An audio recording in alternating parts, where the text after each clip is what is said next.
What is good, everybody? Welcome to another Niners Nation podcast. I'm Rob Stats Guerrera. Happy to be joined on this Victory Monday by your friend and mine, Vish Kumaran. What's up, Vish? What is up, Rob?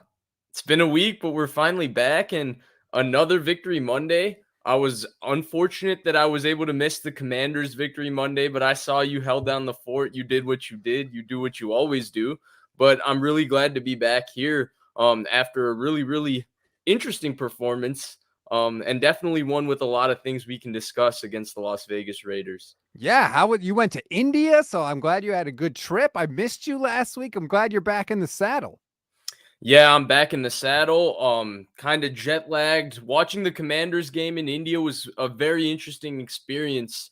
Um, I was watching it on my phone. I didn't take a computer there, so I was watching it on my phone with some Wi-Fi that was coming a little bit in and out. So I was kind of reverted to back in the day when me and my dad used to stream the Niners games on some illegal stream, back in 2008, 2009. And we were subjected to watching the pictures of the game sometimes rather than watching the game itself. And that happened a couple of times, but I was able to follow along and get a good idea of what went on in that game. Well, that is very cool. Glad you're back here. We've had another game since then, of course. Raiders, 49ers get the 37-34 win in overtime. A lot to break down. I was watching this game again, and I kind of want to start with Brock Purdy, if we could. I thought that Brock was not great for a lot of parts of this game, especially in the first half. I thought that he was kind of captain checkdown. He looked a little too eager to me to just get the ball to Christian McCaffrey. But then in the third quarter, the Niners got a penalty. It was actually a bogus holding penalty on George Kittle, and it made it 1st and 20. And I almost think that was kind of like a good thing, because then it was like, well, crap, we have to push the ball down the field. We have to be more aggressive. And immediately he chucks the ball to Juwan Jennings, 18 yards, basically all through the air. Niners eventually get the first down. I feel like that kind of snapped him out of it. And there were a couple times in the game where they had penalties that pushed him back, and he went right to Jennings right away. And he made up for all the yardage. And I actually thought from that point on, Brock was more in that kind of aggressive mindset. Yeah, I was actually, it's funny you brought that up, but it was one of the things I wanted to talk about in this game. I thought if there was a game that we could say Brock Purdy didn't play that well, it was this one. And I thought it was really cool that even with those moments of him not playing well, he was able to find, something where he can play well for enough stretches of this game to win, right? Ultimately, he didn't play awful. He didn't throw the game away. He still, found a way within what's not playing well, given how he's played the last 3 or 4 games. He still found a way to play well enough to win the game. And you're absolutely right, because he went a little bit cold. I also thought he was running out of the pocket a little bit early at times. That was just right, a TV view. I haven't watched the all 22. Maybe those pockets were really collapsing, but to me, Rob, when you and I talked 2 weeks ago about concerns with Brock Purdy, and I talked about size, remember this Chris Sims quote, "Size is a skill." And that's where I think the size comes into play, because he has a tendency to kind of escape out the back of the pocket, and he's really quick-footed, so he's usually able to get by people. But, that's where in the NFL and in the playoffs to win these big games, and so far he's made big-time throws, so you can't discredit him in any way. But as you're going to continue getting further, you're going to have to step up in the pocket with a lot of people around you in cold weather. If you're in the AFC, but in the NFC also with pressure around you in your face, and you're going to have to throw the football over the top of people into tight windows. And I thought that was something that he hasn't really done, because he doesn't seem to step up in the pocket that much. He seems to look to escape out the back. And so that would be the one thing that I noticed as well, along with the fact that, he didn't play. Yeah, in the first half, he was not his aggressive self. I will mention on the first touchdown to Kittle, he drops back to pass and he spins out to his left for no reason. He could have just stepped up in the pocket. Now, look, he threw a touchdown in the play. It was actually a nice pass that he had to loft over the defense. But that's an example of what you're talking about. There's no reason for him to spin out there at all. He wasn't even really under pressure. If he just steps up, it's fine. But, again, like this is all, it's a 7th round Right. rookie quarterback, right? This is all part of it. He's going to learn. And I think that part of what makes Brock, interesting and exciting and able to extend plays is that instinct to do that stuff. He just doesn't need to do it every time. Yeah, and I agree, right? And so we talked about the negative examples. I'm glad you brought up the positive example, right? You have quick game called, right, out of the shotgun. He takes his one step, he looks up, the routes aren't available. That's kind of a dead play. Usually these are the moments Niner fans have PTSD because you see Jimmy Garoppolo, his feet start to get really skittish because it's a clean pocket. You have still time and space to operate, but what was called and what was open was not open right away, and now you have to do something, and that's where you see the best parts of Brock Purdy. His creativity he's so instinctive, and he's just able to spin out the back of the pocket and make an incredible throw to the back corner of the end zone. A certain someone called that a naked bootleg that was pretty funny to me. But Who was you'll that have certain someone? that was one David Lombardi, who's right about everything. Right. Just ask him. He'll tell you all Right. about it. Yeah, and I thought in the second half we saw a much more aggressive Brock Purdy. Actually, 86% of Brock's passing yards in the game came after halftime. So he clearly was more aggressive in the second half. You'll love to see it. I thought that he was a little skittish. They drove down the field and he got in the red zone and he wasn't quite himself. He forced the ball, or he underthrew a ball to Juwan Jennings. That should Yeah. have been a touchdown where Jennings cooked the defender on a double move. On third down, he had Kittle open on the left side. He threw it over the wrong shoulder to Kittle, or maybe he thought Kittle was going to break out, whatever, just not on the same page. And he just didn't look totally comfortable. And it's understandable. Game on the road, more hostile environment. Still, he's barely started in the NFL. And I thought Kyle did a good job because on the next possession, what did he do? He started off with a screen pass Right. to Ray McCloud that was Right. well blocked, and McCloud took it. I think it was 42 yards down the sideline. And I just thought that was such a smart play by Kyle. And Mark Sanchez actually said it on the broadcast too. Right. Just give your guy an easy layup, let him get some confidence. And I think it really helped.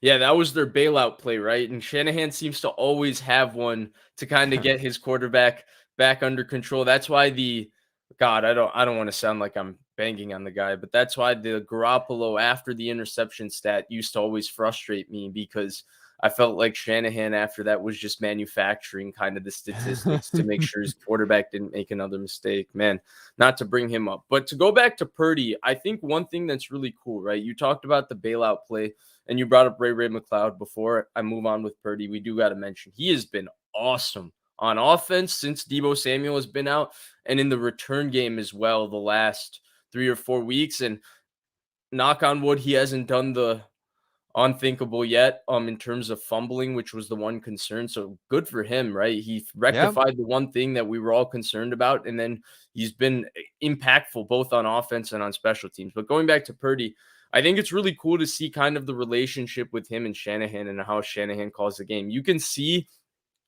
Shanahan tense up a little bit the way he did in the little we got to see him with Trey Lance, the way he always did with Jimmy Garoppolo, the way he always did with Brian Hoyer, Nick Mullins, where he wants to like start managing him and like, this is too much for him. Let me help him out. Let me not let him loose. And then like the offense stalls a little bit. And then this was the Commanders game to me, right? Right. The best example of this. And then he's like, okay, fine, let loose. And Purdy just lets loose. And all of a sudden the offense is just clicking and it's just moving the ball on all cylinders. And it's like, Shanahan's like, man, I don't have to manage this guy. And he's just calling everything and Purdy is executing everything. That's how it really feels to me. And I love that kind of relationship where it's like Shanahan himself is finding out, like, play by play, down by down, like, wow, I don't know if I can I can put this on him. Oh, I can put this on him. And you can see the confidence that's growing, not just the football team, the confidence they have in Brock Purdy, but Shanahan's growing confidence in what he can expect of Brock Purdy. And I don't want to make it sound like we're pooping on Brock Purdy. Like, no, Right. he responded when he needed to, right? At the end of that game, it's tied up. He gets the ball back with 4:08 left. They go right down the field, 5 plays, 75 yards. They stick it in the end zone, touchdown. Then the Raiders come back on, and I said this last night, and I'm saying it again, a Mhm. bogus Holding review. call. No, the Devontae Adams play, the deep ball, that's not a catch. You It didn't think is that was a not. catch? No, he never possesses the ball until after it hits the ground. He never has control of the ball until after he hit the ground. But whatever. Raiders They go down the field. Okay, They fine. They called it a catch on the field. Once they Yeah, did that, I was like, "Okay, fine." I thought it was bogus. But anyway, the Raiders get the touchdown. 3 plays, 75-yard touchdown. What does Brock do? He gets the ball back with 1 minute and 11 seconds left. They go right down the field again. 7 plays, 52 yards. Mhm. Should have been the game-winning drive. Robbie Gould misses a 41-yard field goal, but that's not Brock's fault. Right. When he got the ball and they needed drives, he went right down the field, answered the bell at the end of that game. Listen to the 49ers' last drives in the game. The last 4 in regulation and then overtime. Field goal, touchdown, missed field goal, field goal.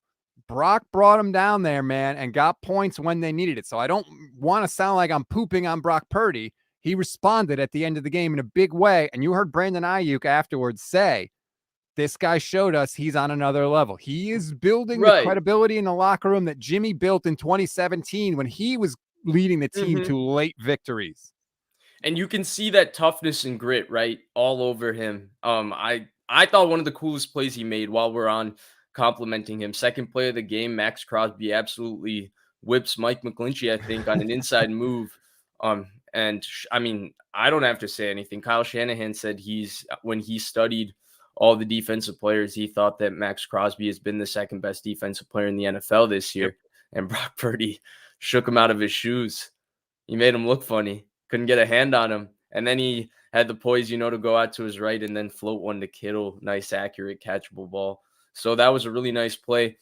Um, it's funny that you bring up to me like them bouncing back and all of this to me and how the offense is moving in rhythm because like Purdy is doing that right. And you mentioned Brandon Aiyuk in his comments. Brandon Aiyuk has been outstanding this entire season. I thought yesterday was kind of the game. You and I at the inception of this show talked about it a little with Brandon Aiyuk, where we see all the talent and you see the ability, but it never seems to all materialize and manifest together in one, where he has Mm-hmm. a set of games or a stretch of downs where it's not just the ability is as good as he is, the production is also matching up to that ability. Because we see the ability and a lot of people put it on the quarterback, and that was part of it for sure. The other weapons on the team were part of it, but part of it was also on Aiyuk. And yesterday was that moment, right, where that last drive down the stretch of the game, Purdy did get a little bit lucky with the one ball where he Mm-hmm. got hit and it kind of floated up. It was a Oh, far not a duck and little bit lucky.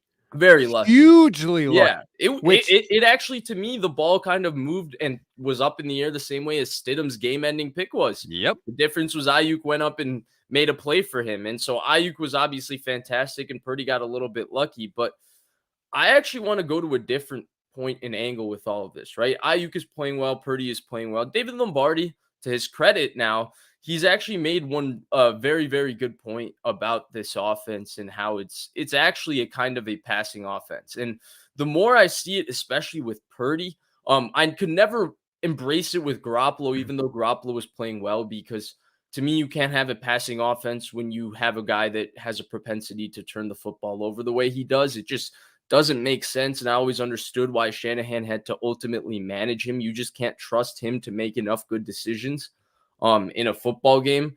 And that was totally fine because they won so many games with that style. But we're seeing that extra unlock with Purdy because Shanahan's seems to be more Chris Reitman said it perfectly. He's more willing to turn it loose with Purdy, and they're willing to throw the ball. And it is kind of a passing offense. And it's funny because the metrics look so similar when you look at Garoppolo and Purdy in a lot of ways, but the eye test feels so different on how efficient the offense is. With Garoppolo, it felt so pained. It felt so hard for the offense to move the ball.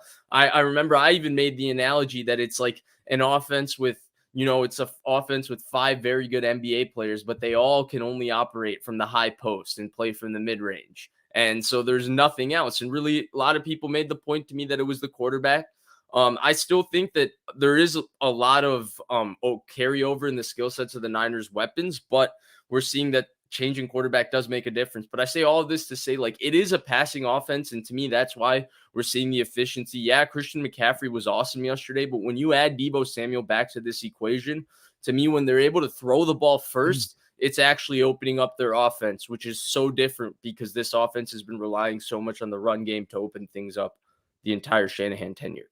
Yeah, I agree, man. Pass, let it go. Let it go. The run game will be there when they need it. We don't know what's going to happen with Aaron Banks, who has a possible MCL sprain. We'll find out more later today when Kyle Shanahan meets the media.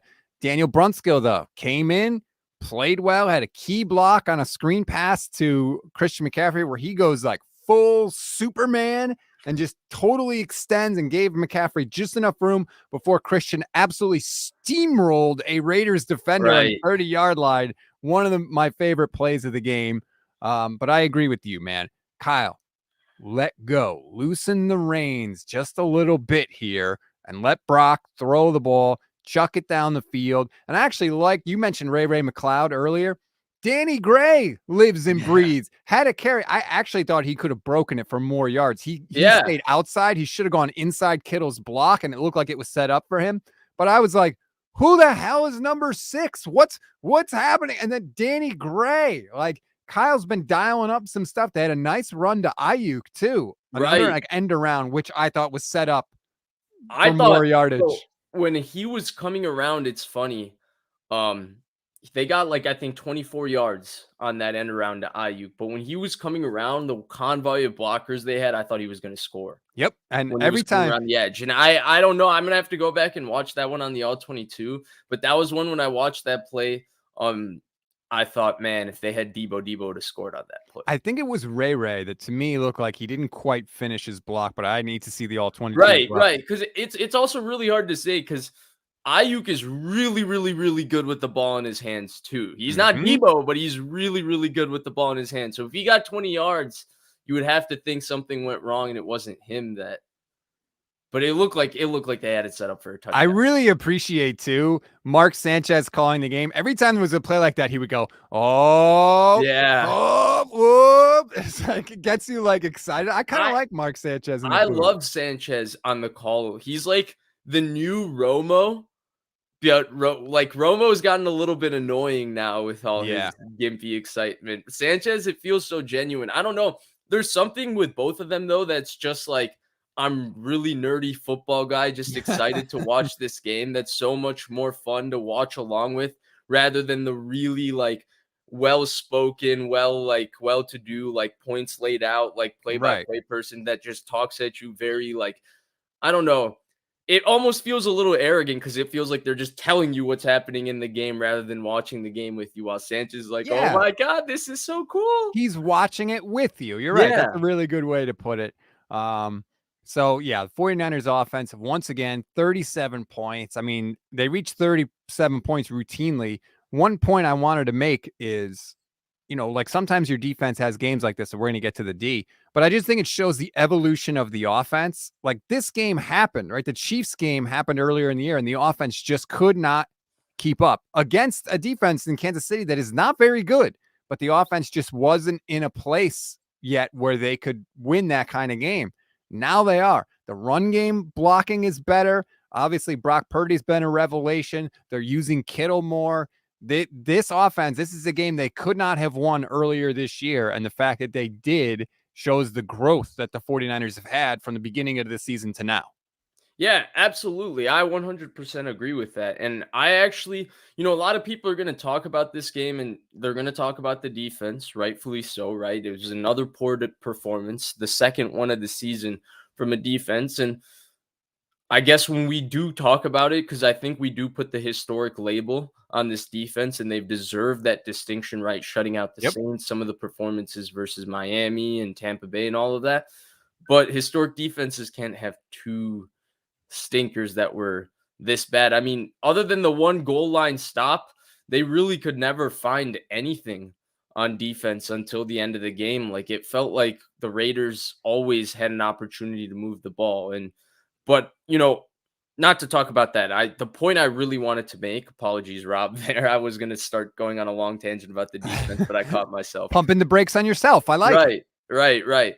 But The point is, I think it was nice because I wanted to see this kind of game for the offense, because the offense is so comfortable playing with a lead, so Mm-hmm. comfortable playing knowing that the defense is always going to get the stop. I wanted to see how it would be when they had the pressure to score. And it was like the 2019 game in New Orleans in a completely different lens. Um, the 2019 game in New Orleans, obviously far more impressive, right? Hostile environment, great team, all of that. But we got to see the offense with the pressure to score. We got to see how Shanahan got really tricky, right? And was able to pull out all the stops to make the offense go in that game. In this game, we got to just see that they can execute, like just bread and butter. They can execute their offense when they have to. When they need plays, their quarterback is capable of making them. When they need big plays, they have go-to guys, right? McCaffrey's a go-to guy. He's gonna come through. He had the one big drop on the last drive, but he's coming through. Aiyuk showed, get him the ball when it counts. He comes Stud. through. Kittle's a stud still. Kittle's still that guy. He's still excellent. And I also was actually impressed with how the line held up for a majority of this game. You brought up Brunskill, which was impressive, right, with Banks, but I don't want to say his name because people really hate when we bring it up, but I thought Mike McGlinchey played a hell of a game against Max Crosby. Hell of a Yeah. game. And so, I mean, the Raiders don't have the most special pass rush in the world. Max Crosby is a great player, but I thought the offensive line, which has played well, held up really well and showed you can pass protect when you have to drop your quarterback on the road 35 times. That's not something the Niners ever want to do. And But they by the way, Mike McGlinchey has broken ribs. Like that, right, like let's just right, not gloss over that. right. He was facing a guy, Max Crosby, who basically lined up over him for the entire game, didn't give up a sack, blocked well in the run game. Give him his flowers when he deserves his flowers. We love to pound him, and God knows he deserves it sometimes. But you know what? He also deserves praise. So credit to Mike McGlinchey. That's a good shout out by you. You're right on that. All right. Let's get to the defensive side of things because it wasn't pretty.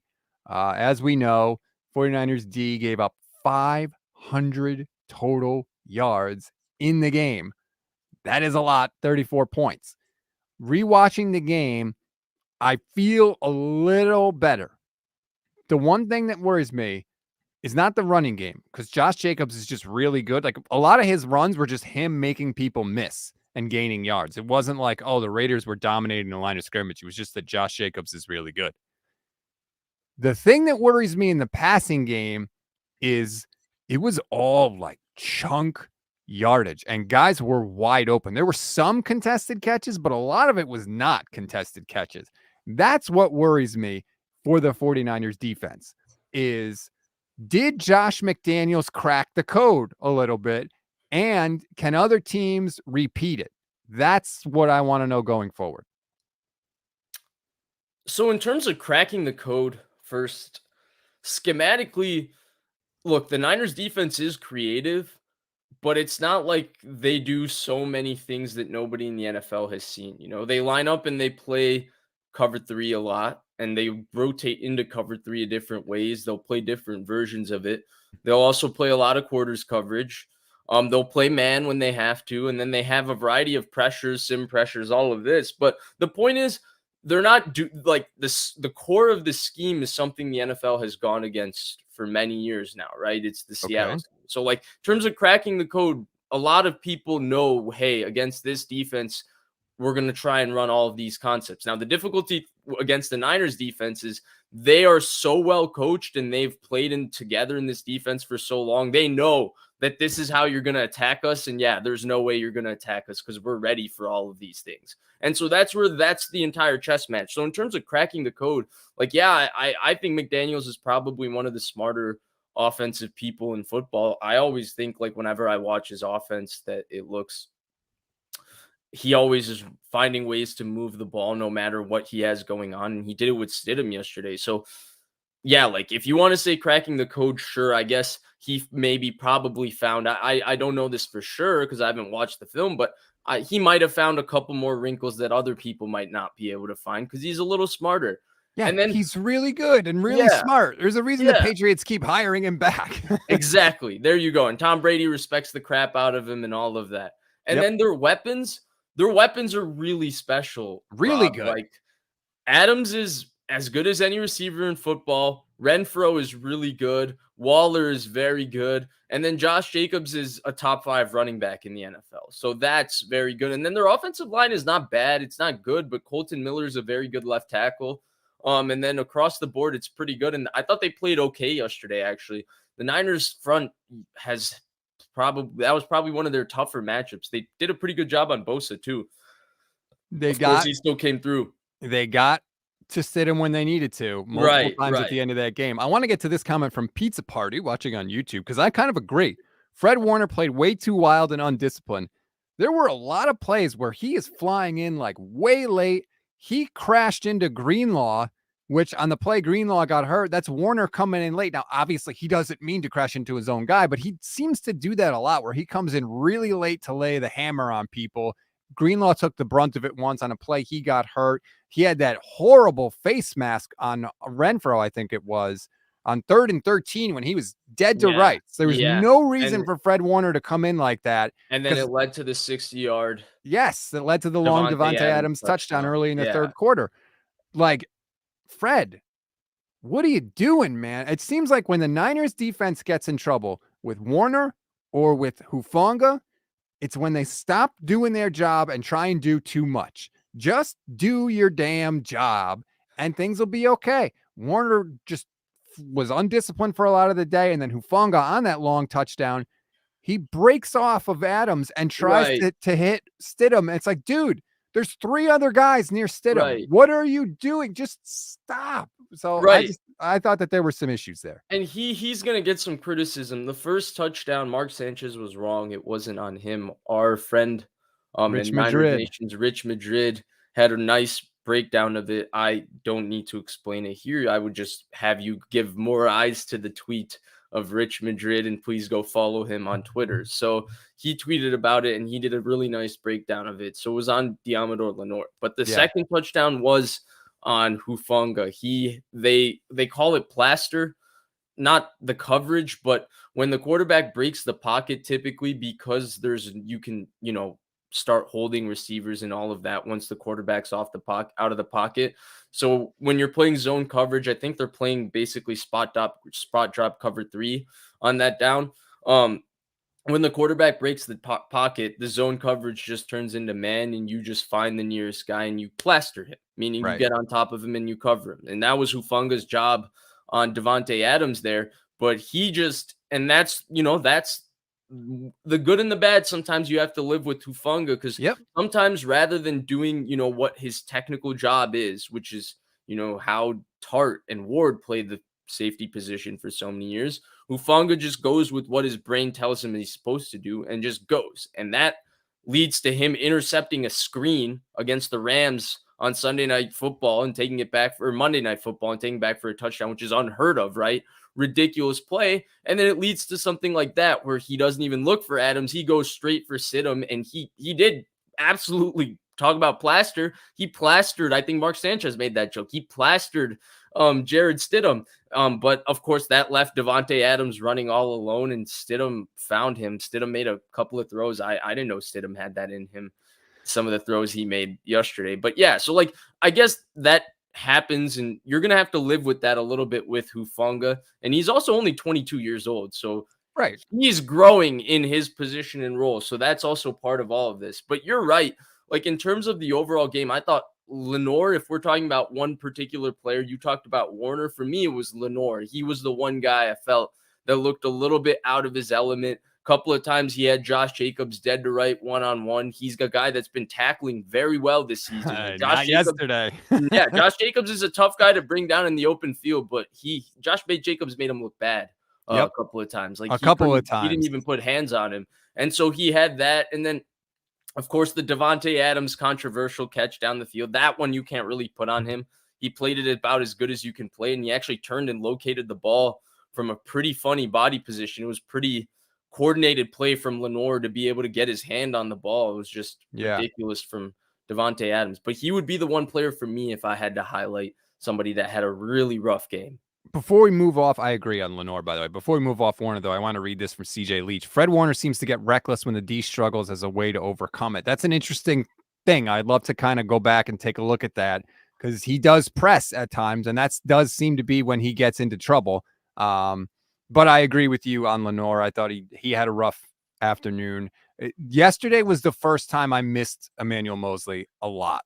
Like, I thought the Niners defense did a great job of overcoming it until yesterday. I was like, man, it just seemed like whoever Lenore was closest to, the Raiders were going, whether it was Renfro, whether it was one of their tight ends who now I can't even think of his name, Austin whoever. Moreau. Yeah, like whoever it was, they were like, where's 38? Where's 38? Where's Lenore? Where's Lenore? Where's Lenore?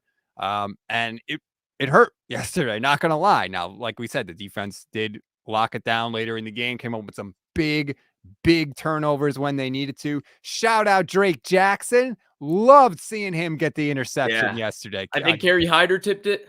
Was it Hyder or Gibbon? I can't remember who it was, but with the tip, and then it falls right into him, and there's a great shot of him on the sidelines explaining it to teammates. I don't know if you saw that, Vish. Yes. He's got his hands up, and he's like, it's coming right down at me. Love to see him get a play because he's been around the ball all year long, and he was inactive against Washington because they wanted to load up on interior guys. So it was nice to see him back out there, and he made a big play. Absolutely. You're right. And they did come through. You talked also about your earlier point, right? And I wanted to go back to it, right? Because yes, Drake Jackson making a play is really cool. Though it might be the least excited I've ever seen anybody about a high draft pick making a play. It was just the normal excitement. Usually, when a high draft pick does something, there's the added excitement. That was just my random observation. But you went back to, is this repeatable for other teams, right? And we talked a little bit about the scheme with McDaniels and all of that. The other part, right? I don't think it's repeatable because the talent the Raiders have, but I also just think the Niners defense overall was due for just a performance like this. These things happen. Yeah. And I think, going on the road in Vegas, New Year's Day, I felt like they just were feeling themselves a little bit and just a step slow on the details. I thought the defense the entire game, it felt like, and this is where the reason I bring all of this up is because it goes back to that Fred Warner point that you were making, right? He presses. I feel like the entire defense was lacking a little bit of energy. They didn't feel like they wanted to get up to play for the Raiders without Carr. Not that they didn't play hard. They just weren't at their optimum focused, energetic, flying around selves, the way, they looked against Tampa Bay, for example. And when I see this happening, to me, when people say this about Fred Warner, to me, it's not really as much like he's doing his job wrong necessarily. I just feel like he puts so much pressure on himself as a leader of this football team that you can see him pressing to give the energy to other players. And you'll see him, like, when he makes a tackle, get up and hype himself up and try and hype people up even more. And it's like, you can feel him pressing from that standpoint to me, right? Like, the defense's energy level is low. It's my job to get everybody going. It's my job for everybody to be hyped up. And that's where, to me, you can feel that kind of pressing from Fred Warner. And I thought that's all it was really yesterday. As good as McDaniels is, as good as those weapons are, to me, it was just the Niners defense was just flat, right? They were just not 100% fully themselves, right? A lot of the things that happened in this game, you're right. They missed Emmanuel Mosley, and I think that's very cool. We're talking about a historic defense, and they could be that much better because they were missing a corner who was playing at a Pro Bowl level to start this season. So that blows your mind even. But forgetting all of that, like, the biggest thing is they just didn't have that, like, like, we're on top of this, like, we're going to come out, prove something. It just felt like this is the Raiders. This is Jarrett Stidham. They have nothing to play for. Yeah, Bosa literally said after the game, we underestimated Jarrett Stidham. He was specifically asked that question, and he was like, yeah, a little bit. And I think that's only natural. It was a perfect storm, like you said, New Year's Day, Jarrett Stidham, all that stuff. Bosa also said after the game, quote, we needed this as a defense. The NFL will humble you 100% of the time. I agree on both points you made on the defense, the overarching points. One, those all-time great historic defenses usually don't have multiple games like this in a season. You can have one. The 85 Bears defense got lit up by Dan Marino in the regular season. Like, that that can I think the happen. 2000 Ravens had one too. So, let's not freak out about it. But yeah, it wasn't their best effort. And hopefully it's a wake up call. There's still plenty to play for next week because, and we can get into this, things kind of broke the 49ers' way. Minnesota lost to Green Bay. That puts the Niners in the 2 seed because they have a better conference record than Minnesota. So if the Niners win next week, regardless of what happens with the Vikings, Two they are the seed. 2 seed, which is great because it means an additional home game in the playoffs. If the Eagles lose to the Giants, which the Eagles have something to play for because they haven't locked up anything. If the Eagles lose and the 49ers win, the Niners get the 1 seed, Right. Vish, and the bye. And I've been tweeting about it all morning. If even without it, but definitely if the 49ers get the number 1 seed in the NFC with a third string quarterback playing 30% of Coach the of the games, year. coach of the year. Exactly.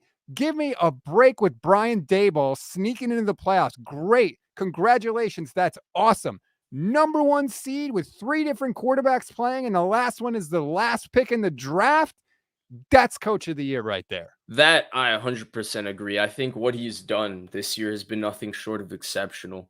The way he's managed the season, the expectations, the defense, the quarterback situation, they still haven't, they've had better luck with injuries than year past, but they had a stretch of time where it Oh, was as bad as geez. ever with the Yeah. injuries. It's funny because that feels so long ago. Man, NFL season, especially once I started doing some content creation, it feels like every month of the season is its own season. Yes, definitely. But I mean, you talk about the injuries. Like, let's go through some of the injuries that the 49ers have had. Jimmy Ward, Jimmy Ward. Obviously, that's a huge injury right there. Trey Trey Lance, Lance, Jimmy Garoppolo, Emmanuel Mosley, Emmanuel Mosley, Aaron Banks is down now. Kittle was not ready to start the Debo. year. Come on. People are like, oh, the 49ers roster is so loaded. They haven't had all their players every Bosa. game. And Bosa missed a game too. You're Yeah. right. Like, I mean, Eric Armstead. what are we talking about here? Like, the idea that you don't get any credit as for good coaching just because you have a roster with good players is absurd. Yeah.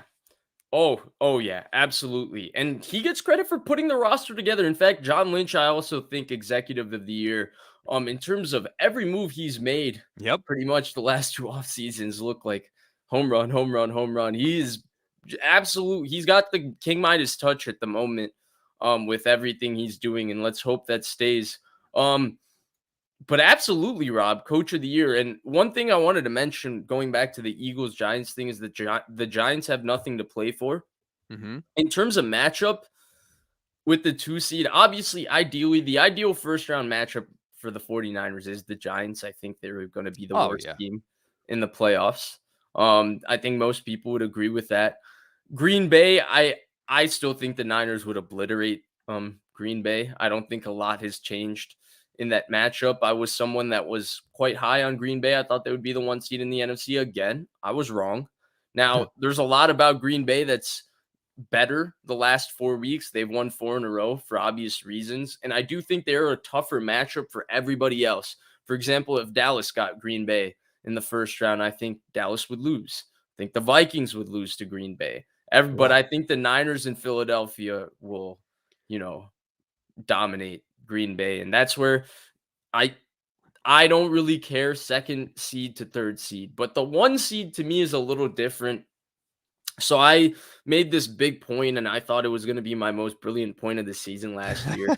And I thought with 17 games, and with only 1 team getting a bye in the playoffs, there was going to be such a premium on the bye. Like, if you got the bye in the home field, the attrition of the NFL season, your team was going to be so much more well rested that it was going to be just a massive advantage, especially if you had an early bye and you had to play the 17-week season and then play through the playoffs. Like, bodies were going to break down. Well, Rob, completely wrong. I think 3 seed and 3 seed made it to the Super Bowl. Okay. Yep. Well, I'm going to try and sneak that point in again. I do think it would make a massive difference, especially for the Niners with all the big bodies they have and how physical they play and how physical they are in the trenches. You give them a week to kind of rest and recoup and everybody get back together. And, you give Deebo Samuel, you give that knee and ankle an extra week to heal. I think it would be massive for the Niners. And I think Philadelphia, is really reeling and looking for the bye. They went through adversity kind of in this last part of the season while the Niners went through it early, and they've been dealing with some injuries, and boy, would they like to give Jalen Hurts another week to get that much healthier, and Lane Johnson another week to get healthier. So it really makes a difference, I think, for both of those teams. And I think Philadelphia needs it more, and I think the Giants, it'll be interesting to see what they do because they have nothing to play for, but boy, would they love to stick it to Philly and win that game and make Philly the second seed. Daboll said that he's starting his guys. He said that they're not, packing it in by any stretch. So credit to him. By the way, the Eagles, they have a pretty loaded roster, huh? Guess what? Yeah. They can't win a game with their backup quarterback. Okay. So don't give me this, Kyle Shanahan is not coach of the year because they have a loaded roster. The Eagles can't win with their backup quarterback. The Niners are winning with their third string quarterback. And their backup quarterback is a guy that, you, me, and a lot of people would consider to be one of the best backup quarterbacks in the league. I totally agree. So right now in the playoffs, the 49ers would play the Seahawks in the opening round. They have kicked the tar out of the Seahawks twice, once in Seattle. I'd be okay with that matchup in the first round. This is what I said on the Instant Reacts last night, thinking about, speaking of points that I think are brilliant. When I talk to you and to 49ers fans about the Niners, I'm like, hey, it's all house money. Brock's a 7th round quarterback. Everything, let's just see where it goes. When I talk to anybody else about the 49ers, I'm like, who's beating us in the NFC? The Bucks? No. The Cowboys? No. Like, I'm super confident when I talk to anybody else. But yeah, the Seahawks I would be okay with, although I'd much rather have had to play like the Commanders or the Giants in the opening round for sure. So now I almost feel like it's number 1 seed or bust for the Niners because I wouldn't love having to face like the Packers. If the Packers get in, I know the Niners have had success against them. I get it, but it's still Aaron Rodgers. And if he goes God mode, he's always capable of that. And, they've beaten Aaron Rodgers a lot in the playoffs. And I just, in the back of my mind, it's like, can you really beat him again? Are you really going to have success against him again? He's not going to get one more against you. So yeah, it makes me a little nervous.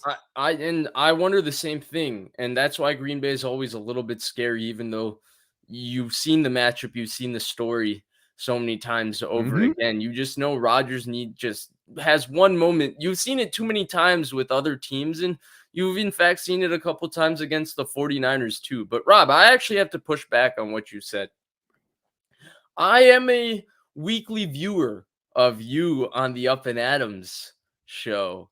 Well, by the way, shout out to you, Rob, going on Kay Adams's show very casually, That's right. But I am a weekly viewer, and I do have to say there were some few weeks in between where I would have loved for you to say the 49ers were going to beat everybody, and the 49ers were the best team, and they're kicking your team's ass. Yeah. And you were not saying that on the show. Yes. That's right. You're 100% right. You want to know why? Because they weren't playing as good as they're playing now. When they're bad, I say they're bad. And when they're good, I say they're good. You can't tell me that the 49ers are playing now or we're playing early in the season like they're playing. They're playing way better now. Not. Night and day. Yeah. Night and day difference. And whether you want to credit that to Brock Purdy or the running game, I tend to think it's the running game seemingly getting better. But yeah, like it's hard for a lot of people to grasp that. But like sometimes they play bad and it's okay to say it. And sometimes they play well and it's okay to say it. Like we've been saying, the defense did not have their best game. Doesn't mean they're not a good defense. Just means yesterday they didn't play well. Yeah. And I think a lot, and that's why it's really interesting to me. And I try to do this, and I hope I do a good job of it, but I try to take as realistic a perspective when I talk about sports as I can, because I think sometimes people get a little delusional about what's really going on, and they kind of think as sports is this magical mystical world that really doesn't have the same rules as real life applied to it. And just like in real life in sports, like every day you go to work, like every show Rob and I have here is not our best show. Or maybe Rob, we're just that good and we have our best show. No. But no, I'm joking. Yeah, every show we have is not our best show.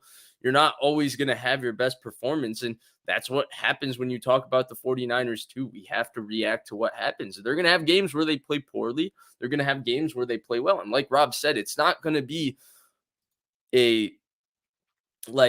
this is who they are. It's not going to be a claim that's universal. You just put it on him. It's not a blanket statement, like Mhm. headline statement every week. It's just, this is what happened and how does this relate to the bigger picture? And I think that's where it's interesting because, to me, in a lot of ways, the Niners took a step forward yesterday in terms of answering certain questions I had in my head, because to me, I never have questions about this defense. Like, even after yesterday, I know what this defense is going to be. I have faith in them. I've seen them so many times consistently play their best football when it counts against the best quarterbacks on the road, at home. Doesn't matter. They always do this, right? And you can say they needed their adversity, but I know they bounced back. They just showed after the Chiefs game, which was as bad as it gets. People question how elite they were. Did they just beat up on bad quarterbacks and bad teams? And they put together this unreal stretch where, were 3 straight games they didn't allow a point in the second half. And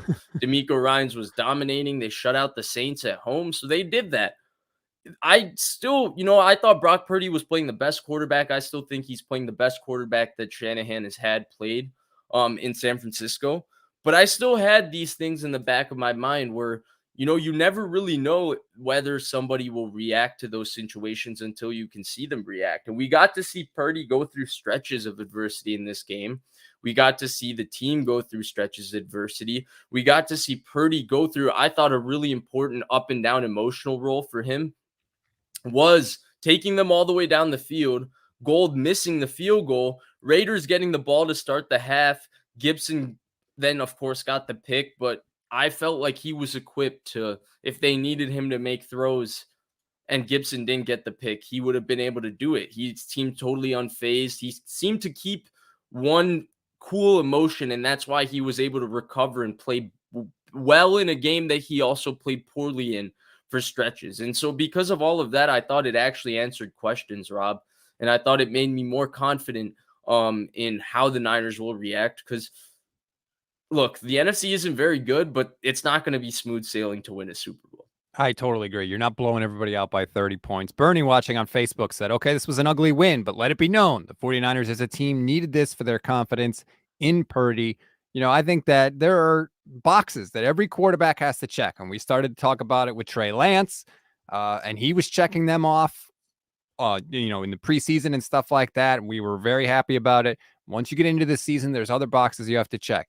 Can you execute the offense? How do you do against the blitz? How do you do deciphering coverage? How do you do when you're behind, if you have to come back? How do you do after a turnover? All these things, and Brock is checking a lot of them. There are still more to go. I still don't think any quarterback, I would say, you need at least a full year of starting before you can even begin to say what they are. I'm old enough to remember Josh Freeman having an awesome year with the Yes. Buccaneers, and he stunk after that. So, it takes time to really know. But as we go along here, there are things you are watching for, and I think there are things that the players and the coaches are watching for as well, along with us. And yesterday was big for Brock. Yeah, and for me, I think the best way to describe that, because I think you're absolutely right. We don't know. And I think a lot of people want to know, and they want to give their opinion as if they know. But the reality is nobody knows. And the way I like to talk about it is, look, I don't know if he's the franchise quarterback. I don't know if he's the starter next year. I don't know if he's going to play great in the playoffs. We'll see him do all of those things. I think he has the ability to do all of those things. I think he has the ability to be their starting quarterback next year. We'll see about franchise quarterback. There's a lot more he has to prove for that, but I think he has the ability to start next year, play well in the playoffs, all of it. But we'll see if he actually does.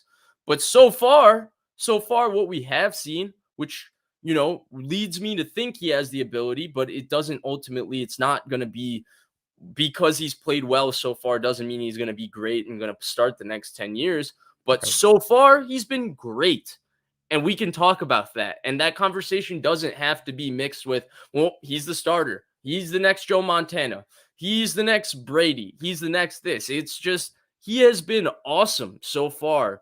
Not only has he been awesome from the standpoint of he's a 7th-round rookie, thrusted into a situation where a team is Super Bowl ready, they have Super Bowl expectations, and they need you to be up to snuff, not only buttoned up with your personality and how you handle yourself because you're a quarterback of a team that's looking to win the Super Bowl, but also in terms of how you play within the offense, right? You can't be Zach Wilson making basic mistakes and Mhm. messing up the easy stuff. You have to do the easy stuff well already. That's what the team expects. And so he's doing all of those things, but also from the standpoint he's played great of just what's available within the offense and what's not available within the offense, and how can I elevate this team? He's done both, which is kind of unheard of, and it's really cool to see, and he's playing great. That's what he's doing. He's playing awesome so far. Yeah, I think sometimes we get caught into like finishing the thought. Brock Purdy's playing really great, and that means he should be the starting quarterback next season. Like, no, just full stop. Brock Purdy's playing great, and that's Right. good. I want to see how things go when he doesn't sort of get all the bounces, and I think that was part of the rewarding thing yesterday was that like he did throw an interception. So because a lot of times before that those had been dropped, right? Well, it wasn't dropped yesterday. Now the play to Aiyuk at the end, that was a huge stroke of luck. Yeah. I mean, you could argue this game turned on two balls that were fluttering in the air. One was caught by Aiyuk, which I will say, Brock said after the game he was going for Kittle on that play.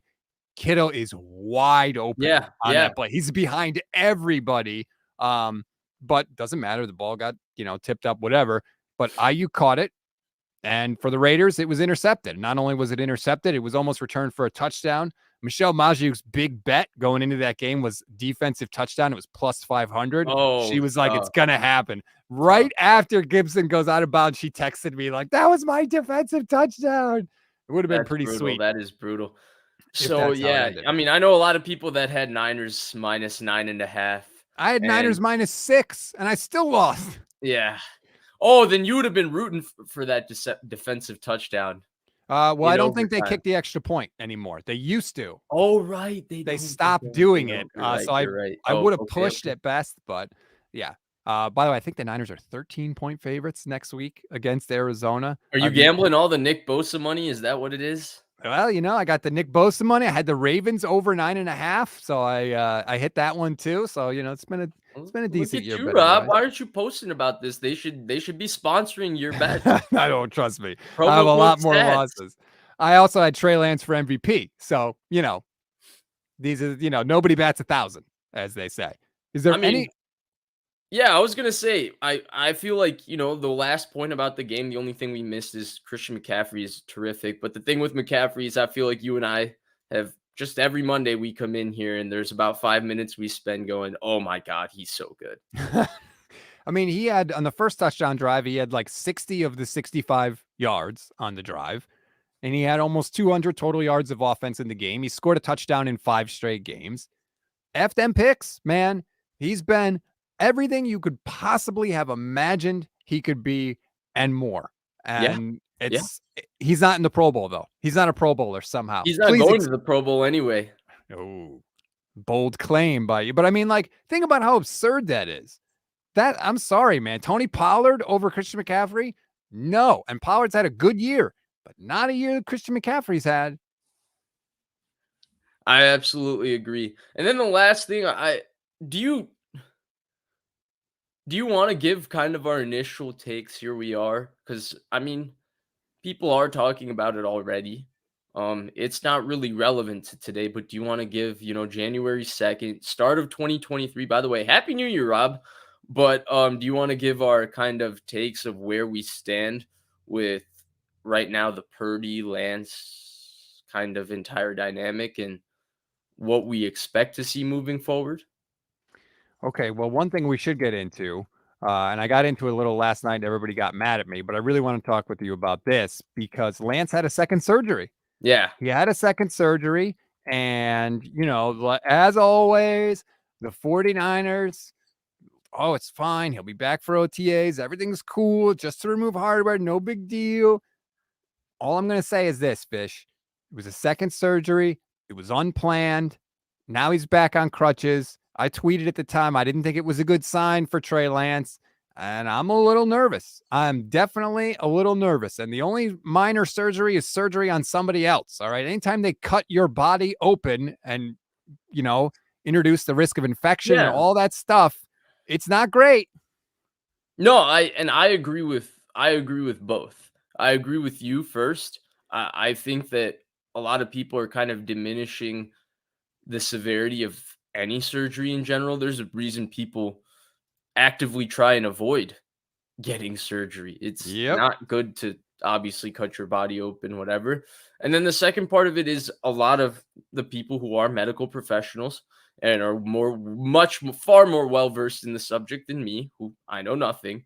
They say that, this second surgery, it's sometimes part of it, the hardware must have been causing irritation. They can remove it. He's going to come back. It'll be fine. Okay, I believe all of it. It's just at the same time, the fact that it was causing some irritation, and you were the first one. I remember you texting me the videos and you kept saying he's walking funny.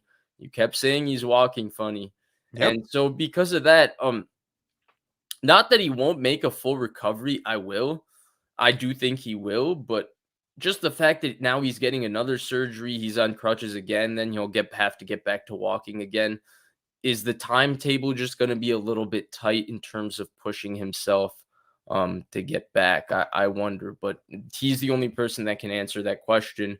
Right. And I hope everything goes well first for the sake of his health.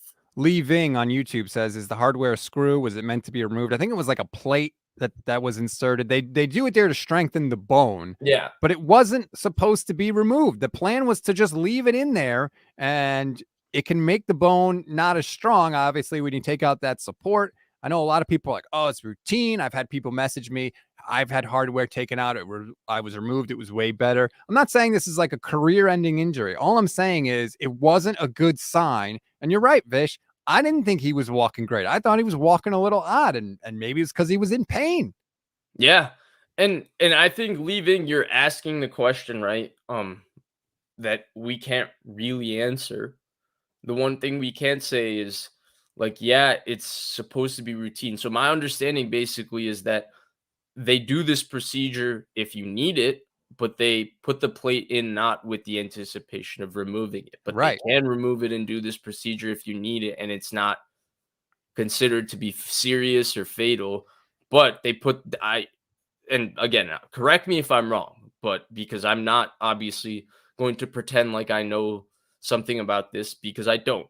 But my understanding based on reading some of the more intelligent people talk about this is that you put the plate on the ankle, you do the surgery, you hope that that's that and the person recovers whatever. Now if the plate's causing irritation, you can do the second surgery, remove it. It's not considered to be a big deal, but you're not doing the first surgery with the intention that you're going to do the second one. Exactly. And, what do they always say? What did they say back when he had the initial surgery, right?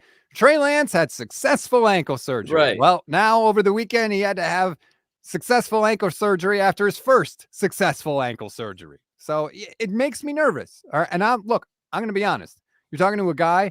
I'm rooting for Trey Lance. I want Trey Lance to get his opportunity to be the starting quarterback. They have not done right by him. They have never given him anything close to a chance to be the starting quarterback for any stretch of time. Now, some of that's been due to injury. I agree. It's not the 49ers' fault that Trey Lance got hurt, but they took a guy that needed swimming lessons and they just threw him into the pool. And not only did they say, don't drown, they said, you got to carry everybody else too, because we got to go to the Super Bowl. So I'm rooting for Trey. I want to see him as the starting quarterback, but all this stuff makes me nervous. It really, really does.